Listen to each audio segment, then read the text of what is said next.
Assalamualaikum warahmatullahi wabarakatuh. Bismillah. Alhamdulillah. Hamdan katsiran tayyiban mubarakan fi kama yuhibbu rabbuna wa yarda.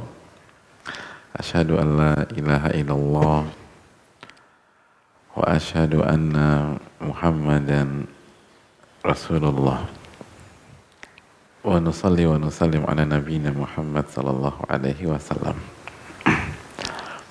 Apa kabar semuanya, teman-teman? Alhamdulillah. Alhamdulillah. Teman-teman yang semoga Allah muliakan, kita berada di kondisi yang sangat banyak masalah. Jangankan kondisi seperti ini, kondisi normal saja kita udah banyak masalah. Apalagi kondisi seperti ini. Dan ini poin kita pada kajian kali ini. Ketika kita hidup dengan berbagai macam lembah masalah dan ujian, kita harus tahu hadis berikut ini. Hadis ini dikeluarkan Al-Imam Al-Bazzar dengan sanad yang hasan. Rasul sallallahu alaihi wasallam bersabda, "Innal ma'unata ta'ti minallahi ala qadril mu'nah." Sesungguhnya pertolongan itu datang dari Allah. Sesungguhnya pertolongan itu datang dari Allah sesuai dengan kadar ujian dan masalahnya. Masya Allah. Jadi pertolongan itu datang dari Allah sesuai dengan kadar ujian dan masalahnya. Kalau ujian dan masalah kita bobotnya 50%, pertolongan akan datang 50%. Kalau ujian dan masalah kita bobotnya 70%, maka pertolongan akan datang 70%. Kalau ujian dan masalah kita 85%, maka pertolongan itu akan datang ke kita 85%. Dan begitu seterusnya. Pertolongan itu berbanding lurus dengan ujian dan masalah.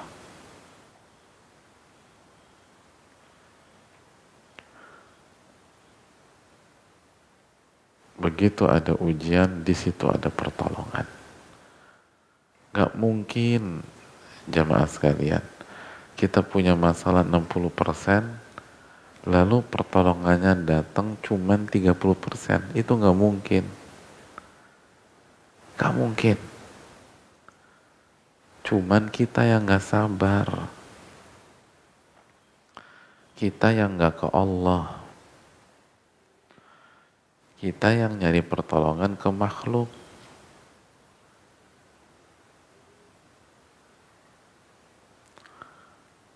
Itu pertolongan udah dipersiapkan sesuai dengan ujian. Jadi ujian dan masalah misalnya 95%, ya pertolongan 95%. Itu aja.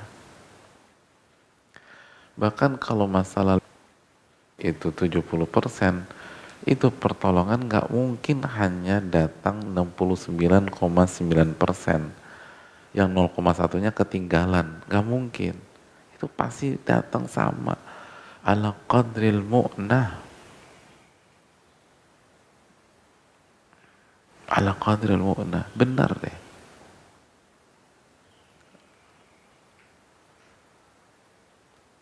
Gak ada pertolongan itu kurang tuh, gak ada. Cuman kita yang tidak tahu pola, kita yang nggak tahu kehidupan, sehingga seakan-akan kita hidup sendiri, nggak ada pertolongan Allah Subhanahu wa Ta'ala. Seakan-akan semua orang menjauhi kita, padahal nggak ada sama sekali. Itu pertolongan didatangkan oleh Allah Subhanahu wa Ta'ala.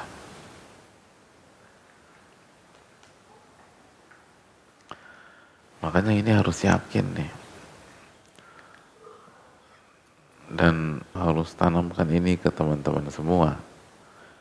Nggak boleh ada keraguan dalam masalah ini, karena ini sabda Rasul Sallallahu Alaihi Wasallam.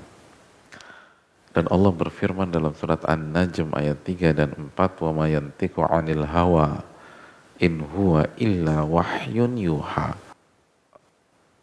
Rasul tuh nggak berbicara dengan hawa nafsunya, tapi wahyu yang Allah wahyukan kepada beliau. Jadi ketika Rasul Sallallahu Alaihi Wasallam menjelaskan bahwa pertolongan datang sesuai dengan ujian, sesuai dengan masalah, itu bukan ngasal, itu bukan hanya membesarkan hati kita, itu bukan omong kosong, itu kenyataan. Pertolongan selalu datang sesuai dengan besarnya ujian dan besarnya masalah.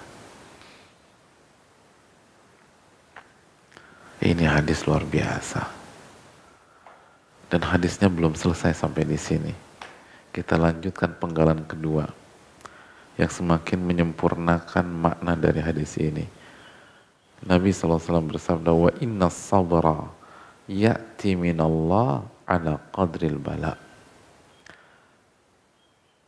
Dan sesungguhnya kesabaran itu datang dari Allah sesuai dengan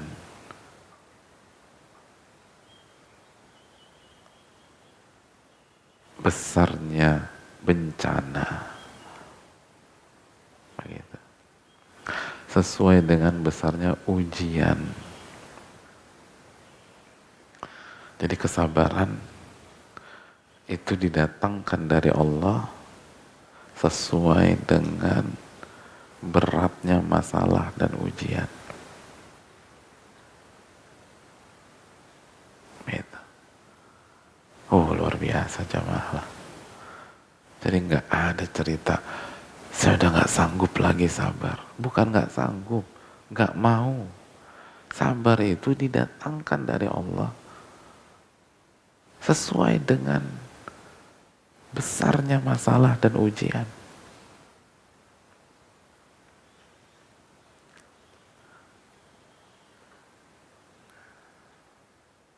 Dan lihat bahasa Rasul Sallallahu Alaihi Wasallam, ini penting. Rasul menggunakan bahasa wa inna sabra ya'ti minallah. Sesungguhnya kesabaran itu datang dari Allah. Ini kan benar-benar membuat kepercayaan diri kita semakin besar. Gak ada lagi orang boleh bilang, saya nggak sanggup lagi.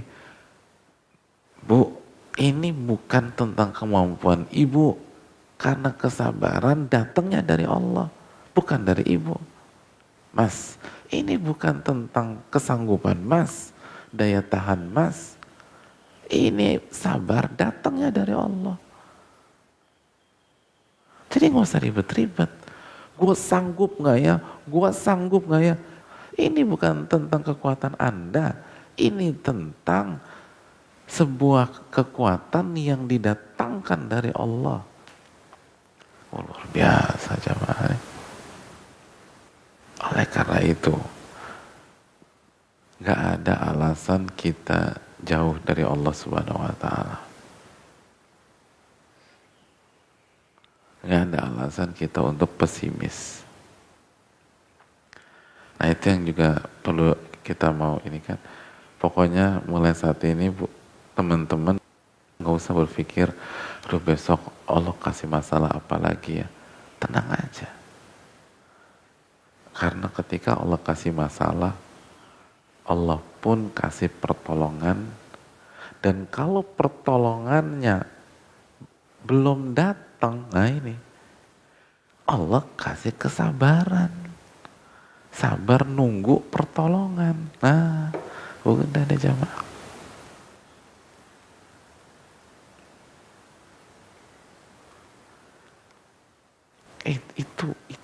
Itu polanya tuh begitu. Makanya setelah Nabi sebutkan pertolongan, berikutnya Nabi sebutkan kesabaran. Karena ini pesan dari beliau SAW, pertolongan itu tidak mesti datangnya di hari H langsung. Atau pertolongan itu nggak mesti datangnya 1 tahun kemudian, belum tentu juga. Nabi Ayub 18 tahun sakit jamaah. 18 tahun. Nabi Ayub 18 tahun sakit.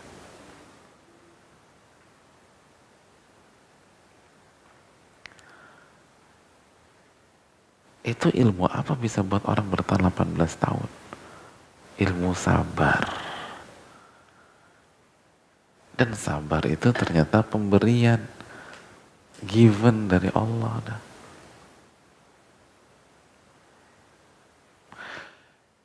Dan enaknya ketika kita meyakini bahwa sabar itu pemberian, kita nggak usah khawatir, nggak mampu sabar. Karena memang dari awal nggak mampu. Makanya dikasih. Emang nggak mampu. Aduh gue tuh gak yakin gue sanggup. Emang gak sanggup. Allah yang kasih.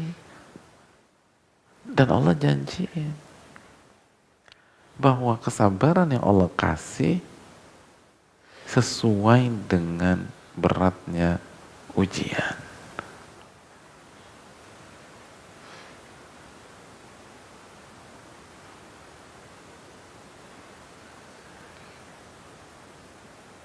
Begitu jemaah. Oh ini luar biasa lah.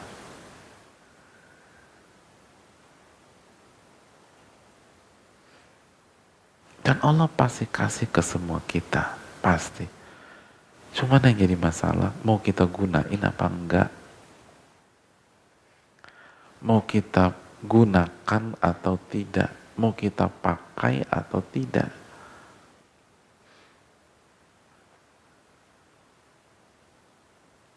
Kan gitu ya. Sama, orang tua itu kasih bekal buat si anak.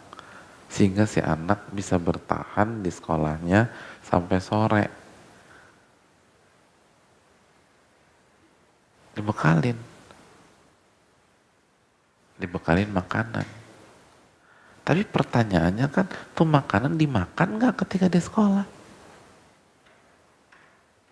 Saya punya teman, itu mahnya kambuh di sekolah. Sakitnya luar biasa. Cari obat. Kita buka tasnya. Ternyata ada tempat makan. Loh, ini ada makanan.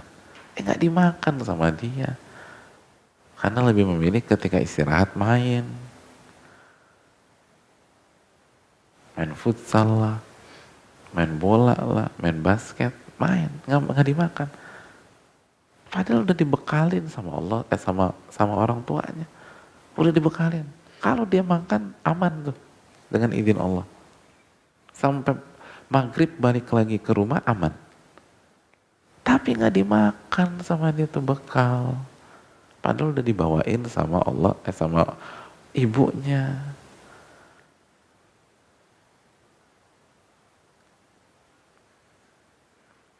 Jamaah Nabi SAW bilang, ketika Allah kasih masalah, ujian, udah dibekalin sama kesabaran.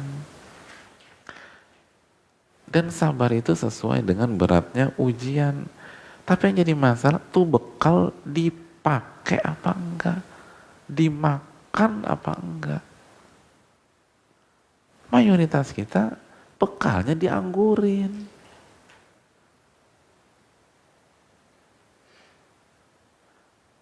Lebih percaya sama syaitan yang selalu menghembuskan pesimis, pesimis, pesimis. Fakir, fakir, fakir. Itu kan surat Al-Baqarah. Asyaitanu ya'idukumul faqra wa ya'murukum bil fahsya. Wallahu ya'idukum magfiratan minhu wa fadla.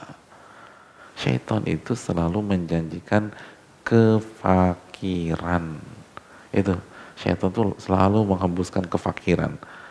Fakir kepercayaan diri, fakir optimisme, fakir semua fakir, itu dari syaitan.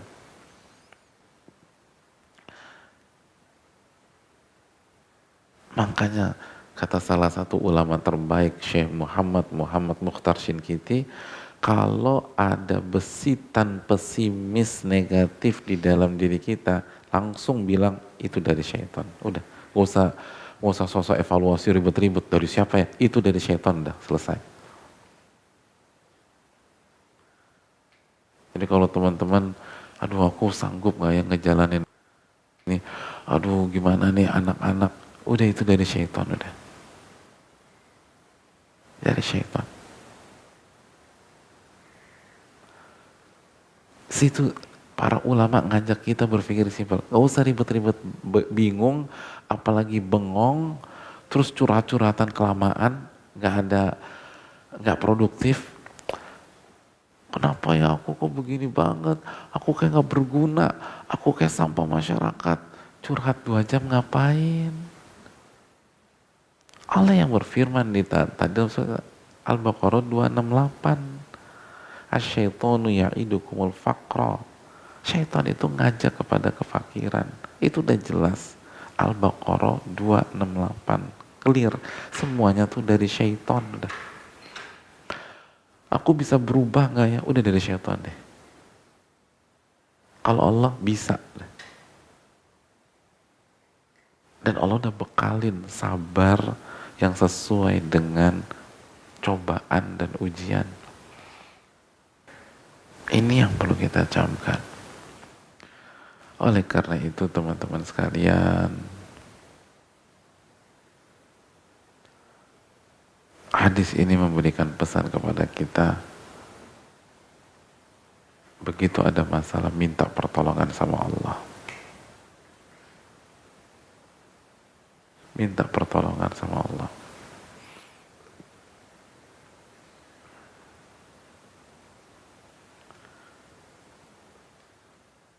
Jangan mengumbar ke makhluk, kecuali jika kita ingin solusi dan nggak tahu ilmunya.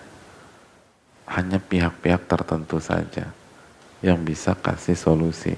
Adapun kesana kemari, aduh enggak deh. Minta pertolongan sama Allah, karena pertolongan sudah disiapkan sesuai dengan besarnya ujian. Itu tadi. Jadi selalu minta pertolongan kepada Allah. Ingat penyakit kita nih. Kita itu berpikir bahwa tugas kita hanya beribadah. Padahal dalam surat Al-Fatihah jelas pasangannya ibadah adalah minta tolong gitu. Pasangannya ibadah adalah minta tolong. Iyyaka na'budu wa iyyaka nasta'in.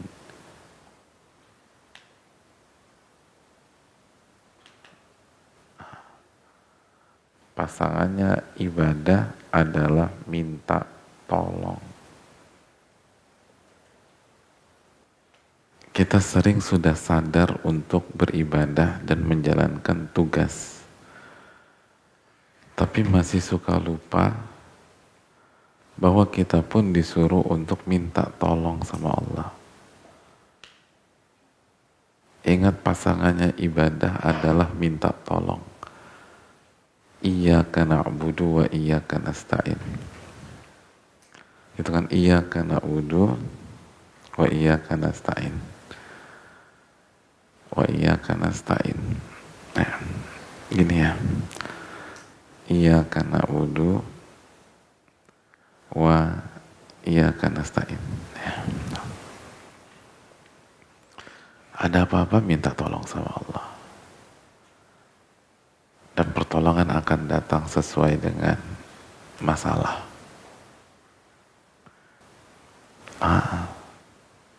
Udah gitulah jemaah. Terus yang kedua, kita bisa simpulkan bahwa kalaupun pertolongan itu tidak langsung datang, maka Allah kasih bekal kesabaran. Dan sabar kita pun juga sesuai dengan beratnya masalah dan ujian. Nggak boleh down.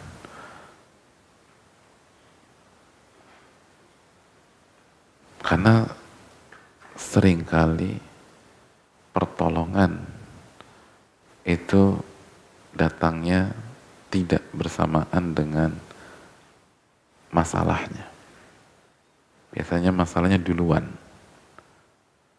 Pertolongannya dalam beberapa kondisi belakangan. Jangan panik. Jangan galau. Jangan terpuruk. Karena Allah sudah kasih kesabaran yang bisa membuat kita bertahan sampai datang pertolongan. Gitu.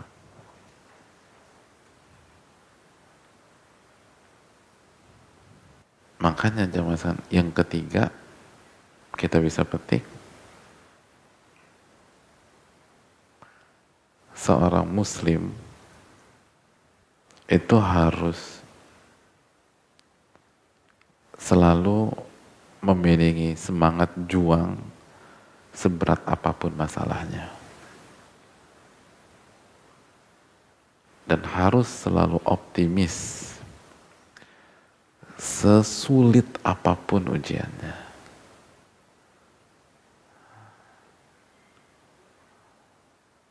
Itulah yang dikatakan Al-Imam Ibnul Qayyim dalam kitabnya Al-Fawaid. Beliau menyatakan fal ma'unatu minallahi tanzil 'alal ibadi 'ala qadri himamihim wa thabatihim wa raghbatihim wa rahbatihim. Pertolongan dari Allah itu akan Allah turunkan kepada seorang hamba itu tergantung kadar semangat dan cita-citanya.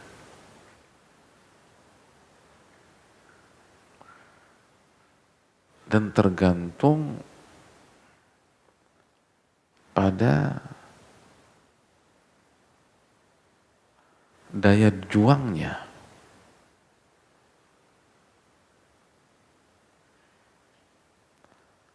Dan tergantung pada harapannya dan rasa takutnya kepada Allah. Itu ada.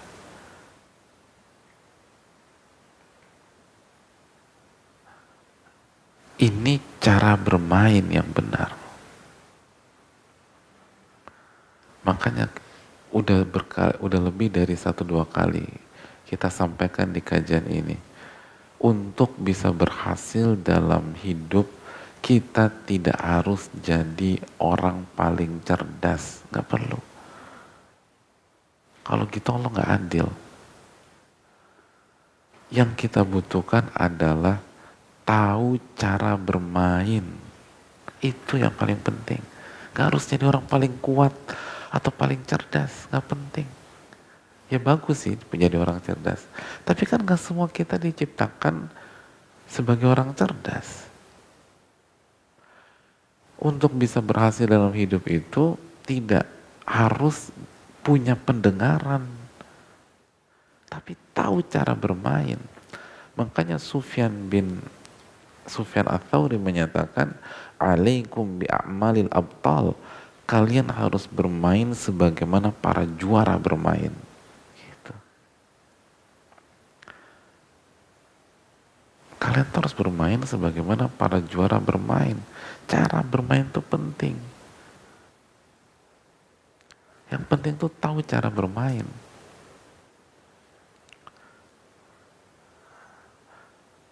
Gitu kan.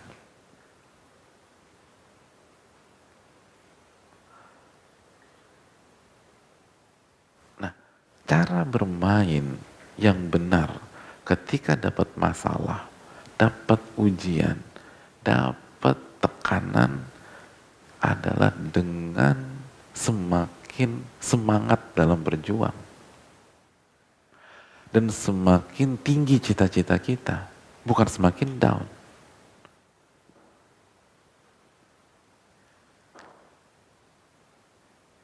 Jadi dibalik gitu loh, dibalik.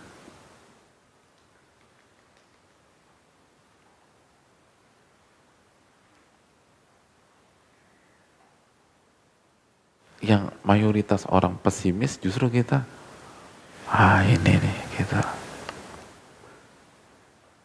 Makanya kan ketika Nabi SAW dengan Abu Bakar berada di Gua Taur, itu musuh semakin naik ke atas dan mendekat, Nabi semakin yakin. Bukan semakin galau, semakin yakin. Dan menenangkan Abu Bakar, la tahzan innallaha ma'ana. Abu Bakar jangan sedih, Allah bersama kita.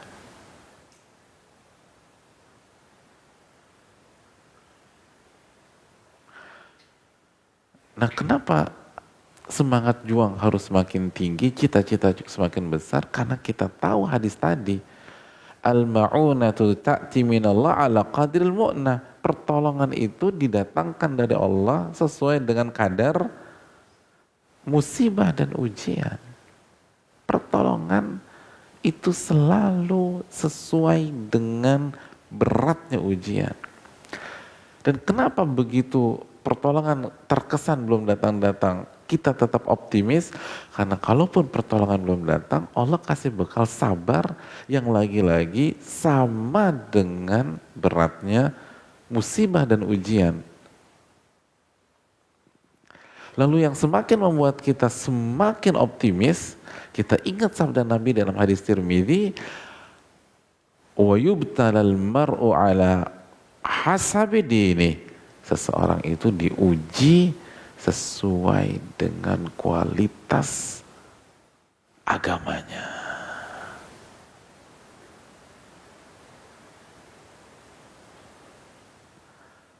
Seseorang itu diuji sesuai dengan kualitas agamanya. Kalau kualitas agamanya tinggi, maka ujiannya pun berat. Kalau agamanya rendah, ujiannya pun juga ringan. Jelaslah ujian anak kelas 6 SD lebih sulit daripada kelas 1. Kalau lebih mudah kita salah masuk kelas pas hari ujian. Ya Allah, 1 tambah 1 mas bro. Loh, lu masuk kelas berapa? Ternyata masuk kelas 1 adik kelasnya.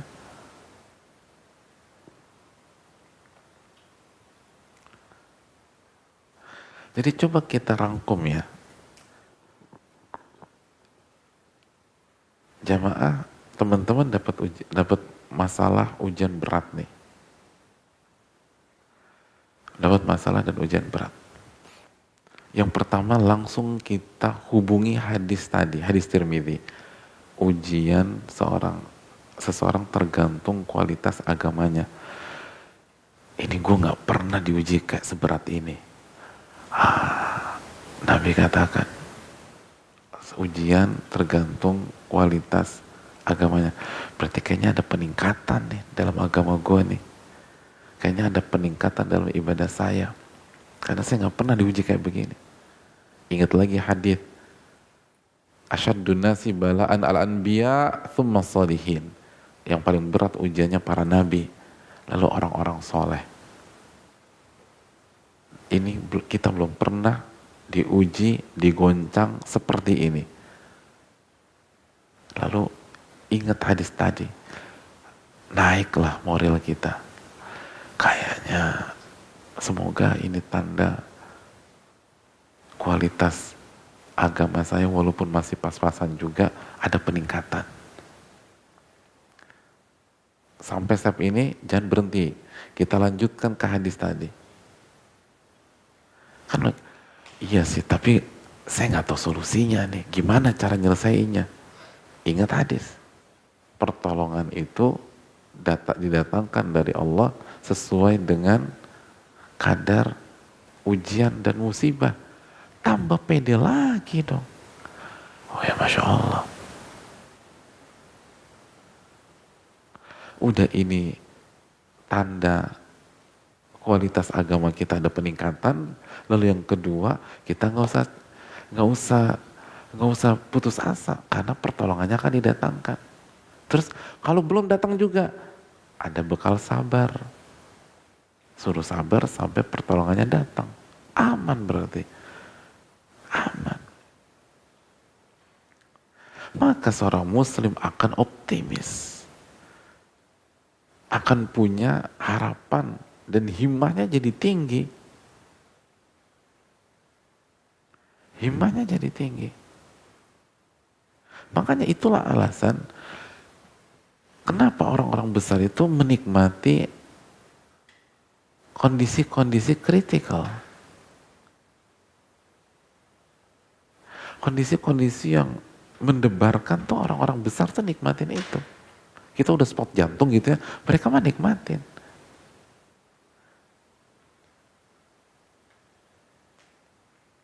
Nah seharusnya seorang muslim tuh begitu.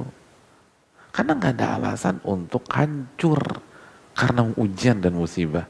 Gak ada alasan untuk hancur karena masalah. Innamal usri yusra. Saya ja'alallahu ba'dal usri yusra. Allah akan jadikan setelah kesulitan kemudahan.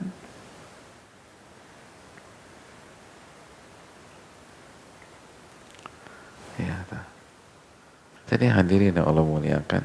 Itulah sebabnya kenapa para ulama pertolongan itu tergantung semangat kita.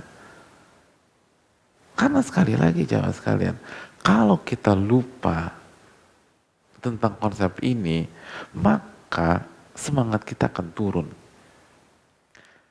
Optimisme kita akan jatuh. Nah begitu optimisme jatuh, semangat jatuh, khawatir kita nggak sabar. Begitu kita nggak sabar, maka sebelum datang pertolongan, kita udah mundur duluan. Aduh mundur deh. Padahal besok pertolongannya. Anda udah mundur duluan sekarang.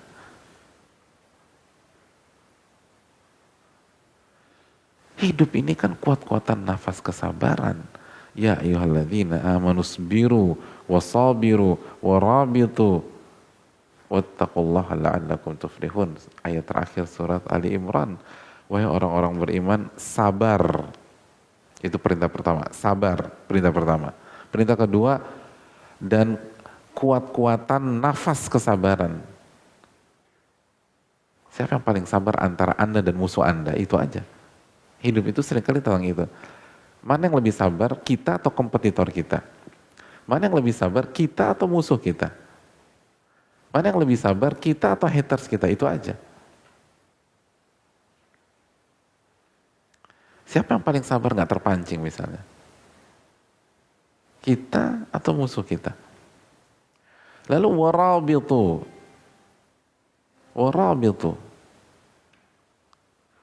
Dan tetap berada di pos, jangan loncat sana, loncat sini, tetap ada di pos, rabitu, tetap berada di pos, jangan kemana-mana, gitu. Jangan kemana-mana.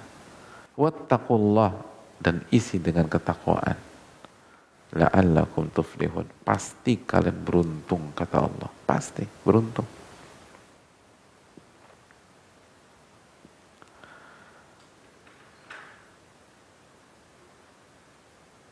Jadi teman-teman sekalian, ini yang bisa disampaikan. Semoga bermanfaat. Dan kita tutup dengan doa kafaratul majelis. Subhanakallahumma wa bihamdika asyhadu an la ilaha illa anta Astaghfiruka wa atubu ilaik. Assalamualaikum warahmatullahi wabarakatuh.